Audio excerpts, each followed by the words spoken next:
দুটা কথা ক'ব বিচাৰিছোঁ ৰাইজৰ দলে এটা তেখেতৰ প্ৰবন্ধা তৈয়াৰ কৰিছে গৰিমা গাৰ্গক বিজেপিয়ে টিকট দিব এনেকুৱা সামাজিক মাধ্যম তেনেকুৱা মই ভাবোঁ যে এনেকুৱা প্ৰচাৰ চলোৱাটো ভুল আৰু এনেকৈ আনভেৰিফাইড প্ৰপোগেণ্ডা কৰাটো ভুল।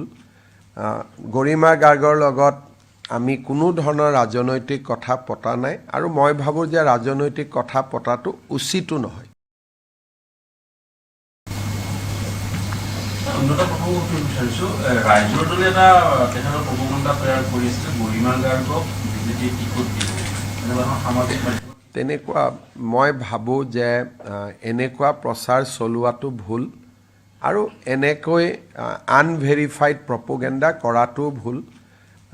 গৰিমা গাৰ্গৰ লগত আমি কোনো ধৰণৰ ৰাজনৈতিক কথা পতা নাই আৰু মই ভাবোঁ যে ৰাজনৈতিক কথা পতাটো উচিতো নহয়।